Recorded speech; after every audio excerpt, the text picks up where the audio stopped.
The stars above Outpost 9 were quiet, too quiet. The humans stationed there had been watching the outer systems for weeks. Reports of Drexar ships moving near the borders had increased, but no one expected what came next. Without warning, thousands of Drexar warships jumped into Earth space. They came like a storm, fast, brutal, and with no words. The sky turned red with laser fire. Earth's fleet, known as Shield Division 1, responded quickly. These were Earth's strongest warships, led by Admiral Corrin, a decorated veteran who had fought in dozens of battles. Admiral Corrin stood on the bridge of the HFY Valiant, watching the enemy wave approach. He wasn't afraid. Earth had never lost a major space war. The Drexar were strong, yes, but they had never faced Earth's full fleet. Corrin believed they could hold the line. He gave the order. All units, engage. Hold the sector. Humanity does not back down. The fleet moved into position. Human warships opened fire. Missiles launched. Laser beams cut through the dark. Explosions filled the empty space between stars. For a moment, it seemed Earth had a chance. But then the Drexar showed their true strength. They had upgraded their weapons. Their shields were stronger than expected. They had learned Earth's battle tactics from old conflicts. Ship after ship from the human fleet began to fall.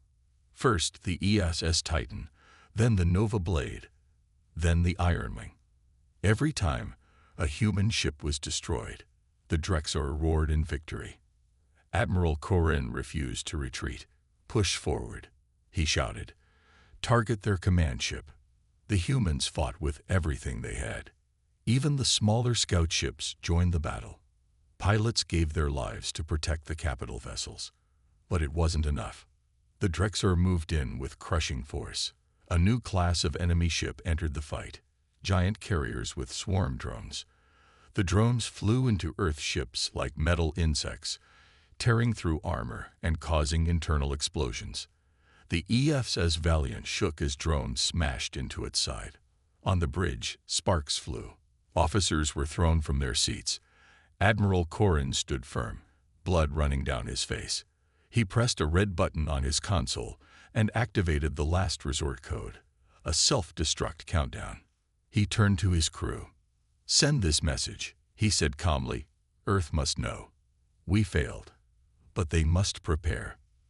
The message was sent through a secure channel before the Valiant exploded in a ball of fire. Far away, on Earth's moon base, the message came through. The room went silent as the signal played. This is Admiral Corrin. Outpost 9 has fallen. The Drexar have broken through. They are stronger than before. We lost Shield Division 1. I repeat, Earth's first fleet is gone. We have failed. Panic spread. News anchors cried on screen. Families of soldiers wept. The Galactic Net called it the day Earth was broken. Alien races across the galaxy mocked the humans. Some were surprised, others were glad. The Drexar broadcast a message in every major language. Earth has fallen. Their warriors are gone. The stars belong to the Drexar. But on Earth, something else happened. Deep beneath the planet's surface, inside a secret bunker known only to the highest command, a man walked into a dark room and opened a sealed door. He placed his hand on a scanner. The lights turned on. In front of him were giant screens, silent machines, and one glowing control panel. A voice asked, "Authorization." The man spoke clearly. "Omega Code, Project Ember." The system responded. "Confirmed. Ember units waking." Far away, in hidden places across the galaxy, Earth's real weapons stirred. They were not part of the main fleet. They had not been seen in years. Most in the galaxy didn't even believe they existed. But they were real. Special soldiers, secret ships, silent stations, built in shadows, trained for revenge. Because Earth knew this day would come. And now, humanity was just warming up. The Drexar Dominion celebrated their victory. They had destroyed Earth's first fleet and taken control of Outpost 9. Alien news networks replayed the destruction of the EFS Valiant again and again. To them, Earth was finished. On the planet Drexar Prime, the Drexar leaders held a grand feast. Generals wore Earth ship parts as trophies. Soldiers roared in pride. The supreme warlord of the Drexar, Kargil, stood before his warriors and raised a glass. "Earth is broken," he said. "Their fleets are ashes. Their leaders are weak. Soon, we take their homeworld. The stars will belong to the Drexar." The crowd cheered, loud and full of pride. But not everyone believed it. In a dark chamber aboard a Drexar command ship, an intelligence officer named Varnak reviewed reports. He noticed something strange. Patrols had gone missing. Silent sectors now showed signs of movement. Unusual energy readings were detected near old Earth colonies. He reported to his commander. "Sir, I believe Earth is moving. Not their main fleet, something else. Something hidden." The commander laughed. "Are you scared of ghosts, Varnak? Earth is finished. But these signals. No more warnings." The commander snapped. "The war is won.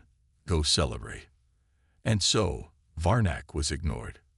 But he wasn't wrong. In the shadows of the galaxy, Ember units had started to move. They weren't like normal soldiers. They didn't wear medals. They didn't follow the same rules. They were created in silence, trained in total darkness.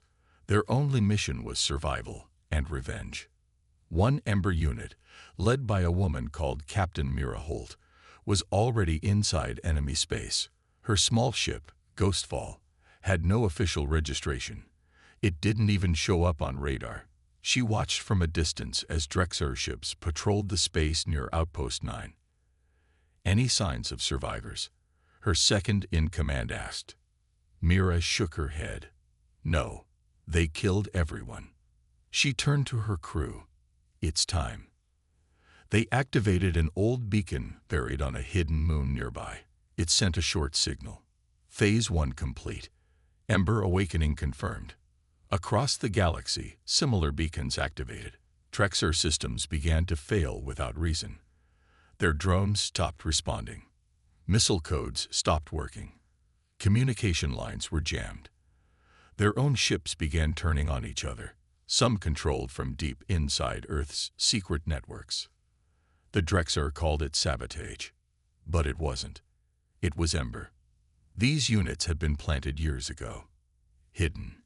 Sleeping. Waiting. And now, they were awake. Meanwhile, on Earth, panic slowly turned into preparation. The High Command released a public message. "We will not beg. We will not break. Our first fleet may have fallen. But Earth is not finished. The Drexar will learn that we are more than ships and soldiers. We are a storm waiting to rise." The people of Earth began to change. Factories lit up. Civilian engineers were called to work. Old shipyards opened. Children trained in shelters while scientists worked day and night. Earth wasn't collapsing. It was rebuilding faster than ever. But this time, quietly. No songs, no speeches, just silence and work. In the far reaches of space, Captain Mira's unit launched their first strike. A Drexar supply station exploded in the middle of the night. No warning, no trace, no survivors. The next day, another Drexar warship disappeared. Only a burnt symbol was left behind on a nearby asteroid, a black ember. Then another, and another. Whispers spread through the Drexar ranks. "They're still alive. They're hunting us. It's the humans, but different." The Drexar commanders ordered more patrols, but the Ember units never attacked directly. They vanished before the enemy could react. They cut communication lines. They stole data. They turned the Drexar's own tech against them. One by one, small cracks appeared in the mighty Drexar war machine. Still, the Drexar leaders refused to believe Earth had any real power left. They called the Ember attacks terrorism. They told the galaxy Earth was desperate. But in secret, they were afraid. In one intercepted message, A Drexar commander said, "I don't understand how they're doing this. They're not fighting like before. They're not even using full fleets. Just small groups, deadly, silent, and impossible to catch." Back on Earth, the High Command received a report from Ember Captain Mira Holt. Sabotage operations successful. Morale breaking. Supply chains disrupted. Enemy beginning to panic. Request permission to begin Phase 2. The Earth commander smiled and gave a short reply. Granted. Make them remember. The Drexar had won the first battle, but they didn't realize something important. Earth had not been defeated. It had been awakened. And now, humanity was just getting started. Far away from Earth in the cold and dark space between stars, Ember Unit 17 drifted silently near a destroyed moon. Their ship, the Ghostfall, had no lights, no heat signature, and no radio signals. To any scanner, it was just space dust. But inside, the crew was awake, watching, planning. Captain Mira Holt stood over a glowing holomap. Red dots showed Drexar patrols. Blue lines showed possible attack routes. Her face was calm, but her eyes were sharp. Their supply chain is breaking. Her second-in-command, Rios, reported, "We've taken out 3 fuel stations and 1 command outpost. They're starting to panic." Mira nodded. "Good. Keep the pressure." These Ember units were never meant to fight like the main fleet. They didn't launch large attacks. They didn't face the enemy head-on. They were ghosts, shadows, meant to do damage where it hurt the most, inside. They slipped into Drexar systems using stolen codes. They shut down shields before battle. They spread false orders between enemy ships, and sometimes they left behind a symbol, a glowing ember painted on walls or screens, a silent message: "We are not gone." While the Drexar celebrated their big victory against Earth's first fleet, Ember units made sure that celebration wouldn't last long. In one system, Ember Unit 9 disabled an entire communications relay that connected Drexar sectors. For 2 days, their fleets were blind, unable to contact each other.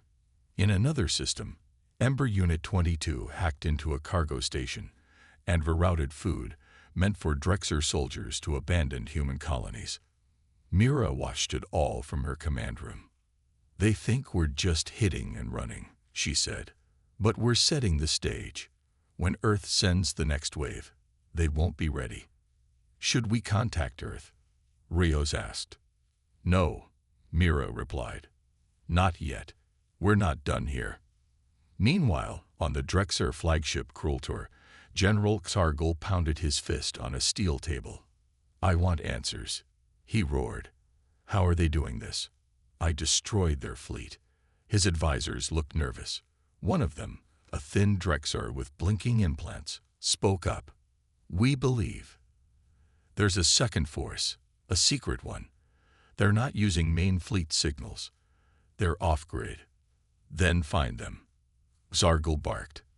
But they couldn't. Every time the Drexar thought they had tracked an Ember unit, it disappeared. Sometimes the tracking ship would explode. Sometimes it would just float, empty, its crew unconscious or gone. Fear spread faster than the attacks.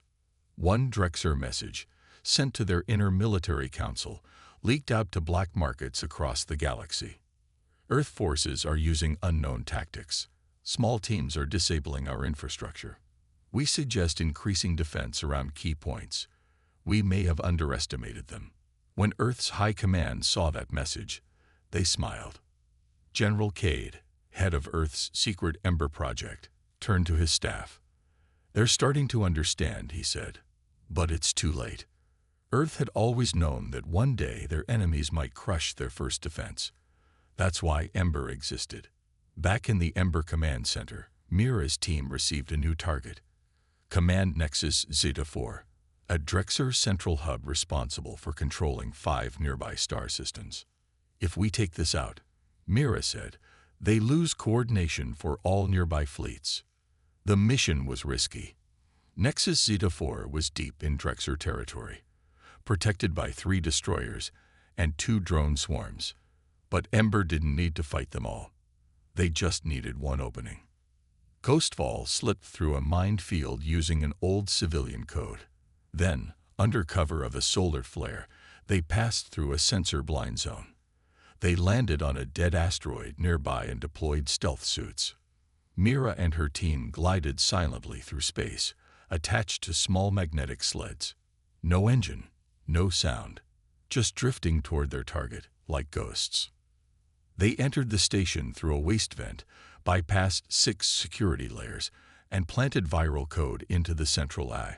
When the Drexer guards noticed them, it was already too late. All systems on Nexus Zeta 4 shut down. Weapons, shields, communications, dead. Ember left without a trace. A few hours later, 5 Drexer fleets lost their commands. They began moving randomly, confused, some even firing at each other by accident. Earth resistance forces on nearby planets launched surprise attacks and took back territory. It was a perfect strike. Back aboard Ghostfall, Mira received a single message from Earth High Command. Phase 2 complete. Begin Phase 3. She smiled for the first time in weeks. Now, she said, let's turn up the heat. The Drexar thought they had crushed Earth's forces. But Ember was awake now, and humanity was just getting started. The Drexar Empire was starting to feel the cracks. For years, they had ruled with fear. Planets obeyed because they were too scared to fight. The Drexar crushed rebellions before they began. But now, something was changing. All across their controlled space, small uprisings were breaking out, on mining colonies, trade hubs, and even inside military bases. It wasn't just humans fighting back. It was aliens too, species the Drexar had enslaved or mistreated.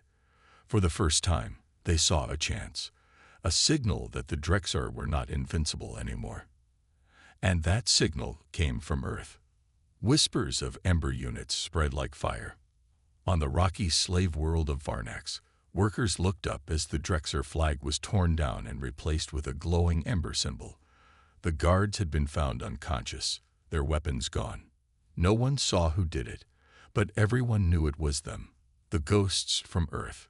On another planet, a transmission was broadcast across the Drexar networks. A woman's voice spoke calmly. We were silent. We were patient, but we never stopped watching. This is for every world you chained. For every voice you tried to silence. This is for freedom. The message ended with 3 words: burn the chains. The Drexar called it terrorism. The people called it hope. Inside the Drexar War Council, chaos was growing. Supplies were running low. Fleets were disorganized. Soldiers were afraid to sleep. They feared the next Ember strike would come while they rested. We are being hunted, one commander admitted. No, said General Sargal. We are being humiliated. He ordered a full lockdown. All Drexar military bases went on high alert. Ships were not allowed to move without full escort. Communication was reduced to old manual systems to avoid hacking. But it was too late. The galaxy had already seen the truth. Earth wasn't finished. They were rising. Back aboard Ghostfall, Captain Mira Holt reviewed the next mission. A planet named Zephyr 3 had been under Drexar control for over 100 years. The people there had long given up hope, but recent reports said small resistance cells were forming again. Mira's team was sent to help. Their task wasn't to fight directly. It was to inspire, to show the people that Earth had not abandoned them. Hope is more dangerous than a bomb, Mira told her team. Let's light the fire. They landed during a storm, using the chaos to hide their arrival. In the ruins of an old human colony, they met with resistance fighters, young, scared, under-equipped. Mira spoke to their leader, a teenage girl named Lyra who had never even seen Earth. You're real? Lyra asked, eyes wide. You came. Mira nodded. And we'll teach you how to fight. But more than that, we'll show you how to win. For 2 days, Ember trained the Zephyr rebels, not just with weapons, but with strategy, stealth, and most importantly, belief. Then they launched a surprise attack on the local Drexar command post. With Ember's help, they shut down the power grid, disabled the enemy's weapons, and freed over 200 prisoners. They didn't stay long. Ember never did. They'd vanished before sunrise, leaving behind the Ember symbol on a broken wall.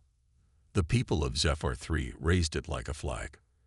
When the Drexar arrived to retake the planet, they were met by armed civilians, not soldiers. And behind them, a voice played on every screen. From Earth to every world under the Drexar boot, stand up. You are not alone. In the following weeks, similar stories echoed across the stars. A Drexar arms factory was destroyed from inside by its own workers. A planet's governor switched sides, opening ports to Earth fleets. An old alien general, once loyal to the Drexar, declared support for the Ember cause. The Drexar Empire had become a wildfire, and Ember was the spark. On Earth, General Cade addressed his council. "They still think this is about war," he said, "but Ember is more than that. We are planting belief. When the Drexar come for Earth again, they won't be fighting just humans. They'll be fighting every world they once crushed." And far from Earth, in a hidden asteroid base, Mira received her next orders. Phase 4 was ready. The time for whispers was ending. Now, Ember would roar. The Drexar thought they had won, but humanity was only warming up. You said. 5. The stars above Earth were no longer calm. After months of Ember operations, uprisings, and sabotage, the time had finally come for the next move. Earth's high command had been quiet since the fall of its first fleet, but now silence turned to power. Inside Earth's new orbital command station, Sentinel Base, dozens of warships floated, glowing under the blue light of Earth. These weren't old ships. These were new designs. Faster, stronger, smarter. They didn't carry heavy numbers, but they didn't need to. They were designed for one purpose: counterattack. Admiral Kale stood on the bridge of the new flagship EFS Revenant. He looked over the battle plans, his face calm but focused. "This isn't revenge," he told his officers. "This is a reminder. Earth doesn't kneel. Earth rebuilds and strikes back." The Drexar believed Earth had lost everything in the first battle. They didn't know that Earth had hundreds of secret shipyards in deep space, working day and night. They didn't know that engineers and scientists had created a new kind of fleet, small in number but nearly unstoppable. The Ember units had done their job. The Drexar's command lines were broken. Their soldiers were confused. Many of their colonies were in revolt. And now, Earth was ready to lead the final blow. The first target: Drexar Forward Command Station, Omega 12. This station was responsible for all attacks near human space. It had destroyed dozens of Earth colonies. It was the same station that had given the order to wipe out Earth's first fleet. Now, it was Earth's turn. Admiral Kale gave the order. "All units, jump." Within seconds, Earth's new fleet disappeared into hyperspace. The Revenant arrived first. Behind it, 12 warships exited the jump, sleek, black, and silent. Their systems were fully automated. Their weapons were locked. Omega 12 was not expecting an attack. It had grown lazy. Its defense systems were not even on full alert.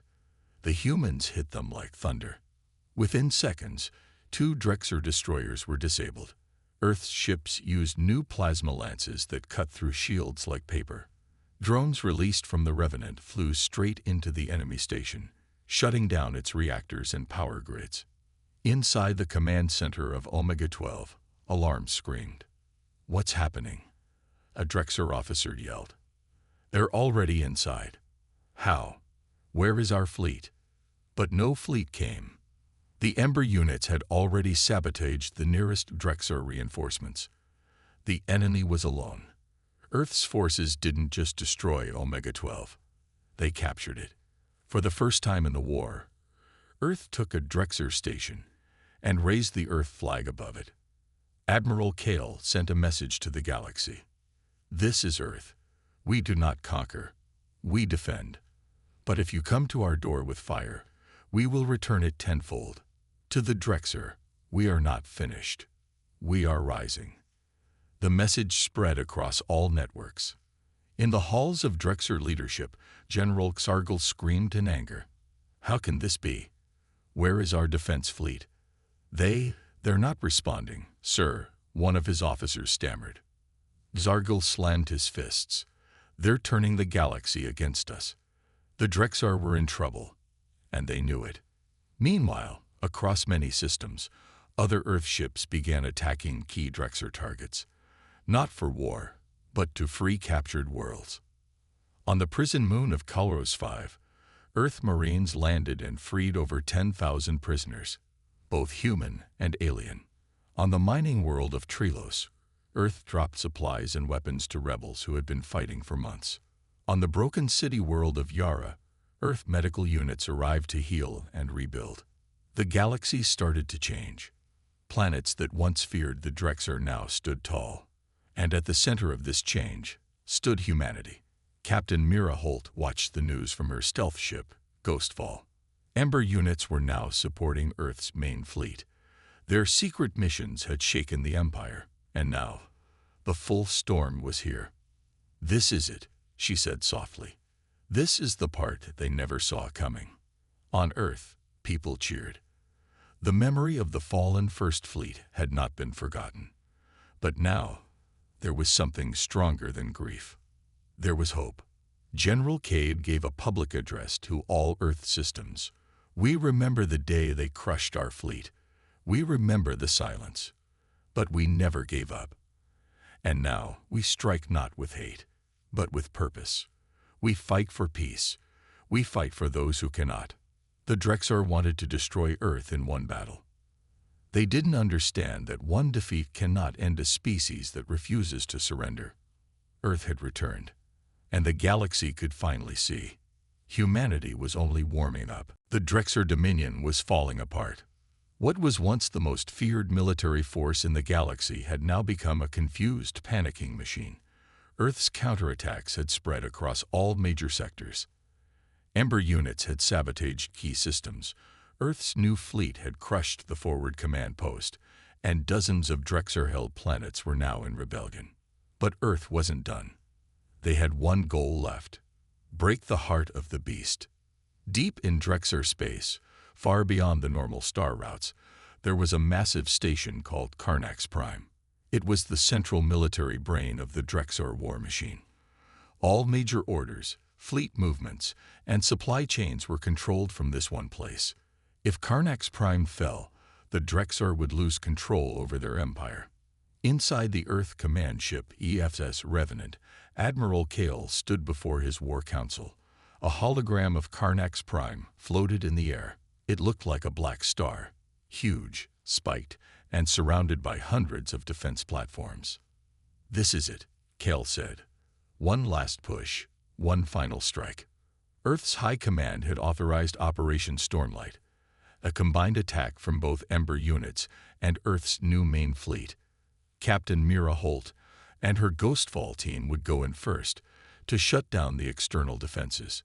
Then, Earth's ships would launch a full assault on the station itself. It was the most dangerous mission of the war, and it was already in motion.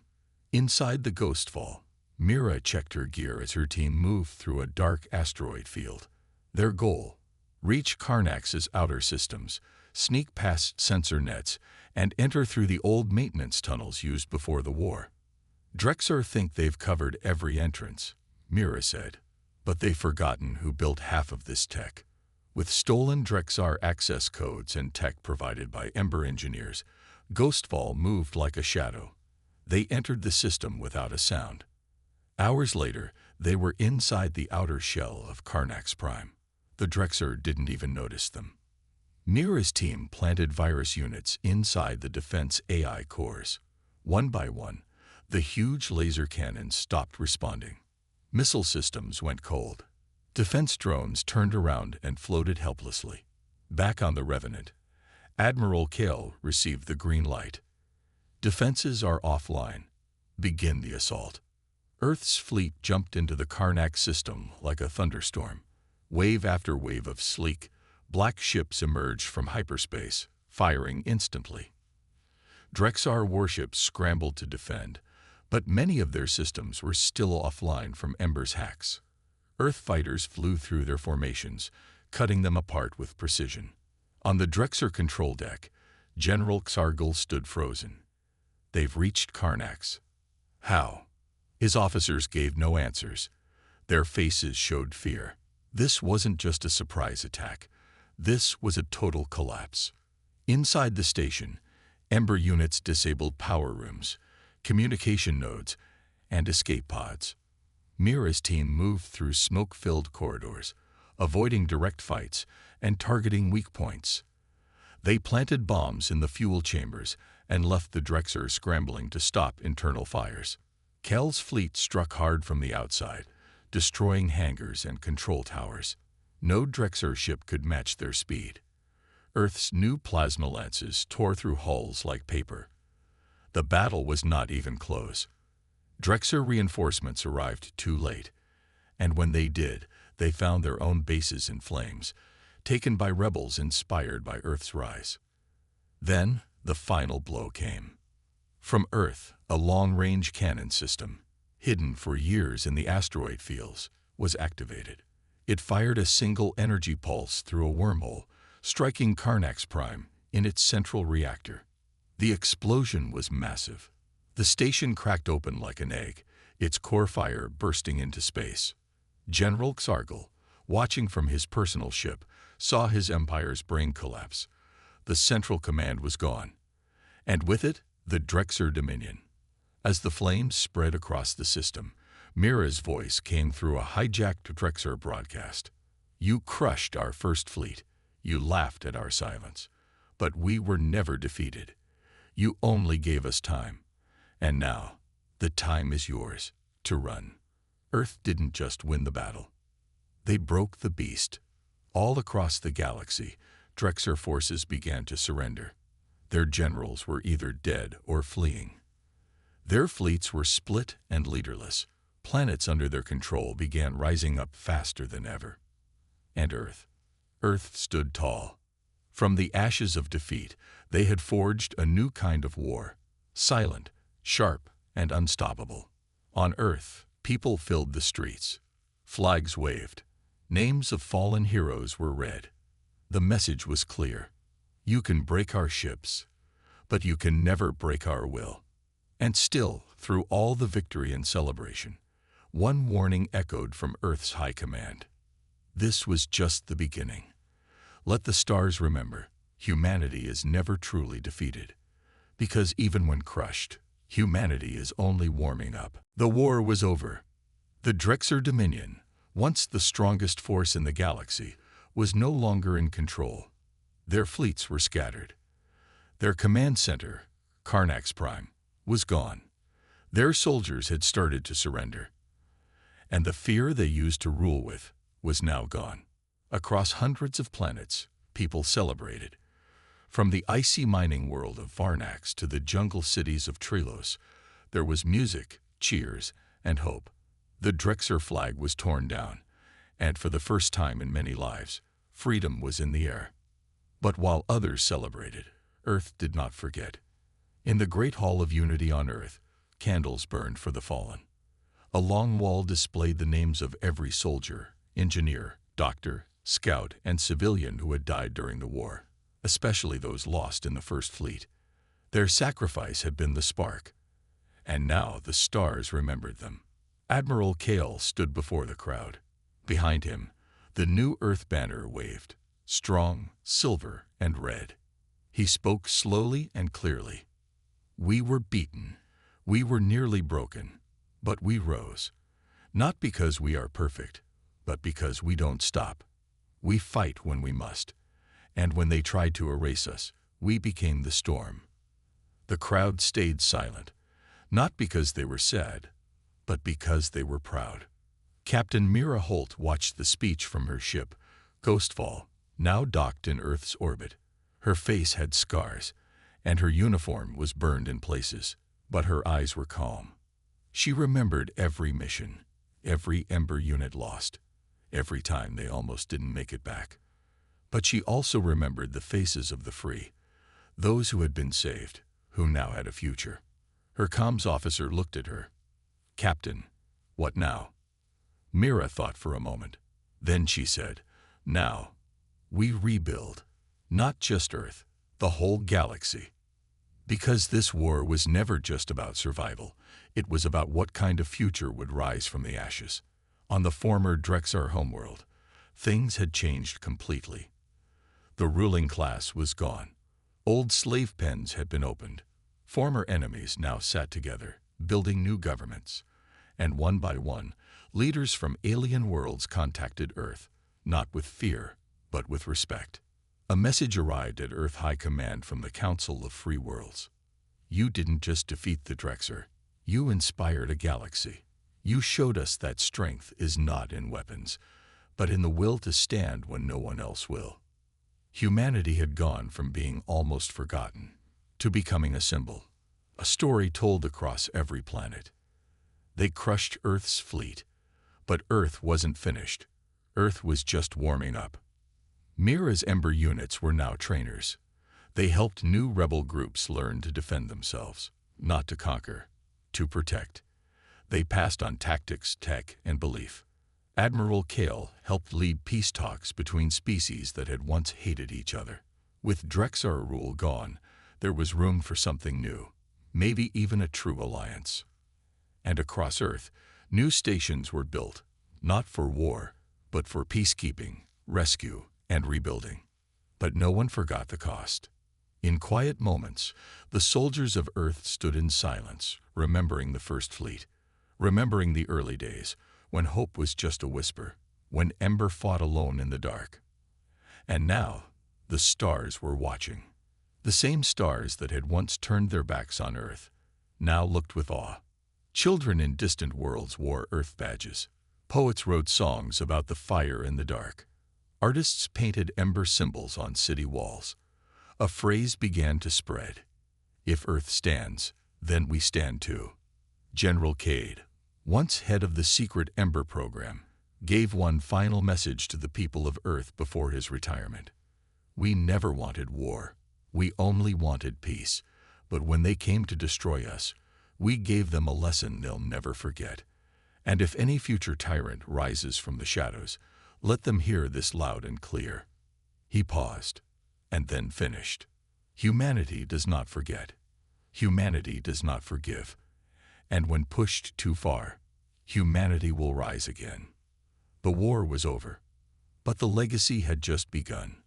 Earth had proven something powerful, not just to the galaxy, but to itself, that no matter how hard you fall, no matter how badly you're beaten, if you stand back up, fight smart, and never give in, you will win.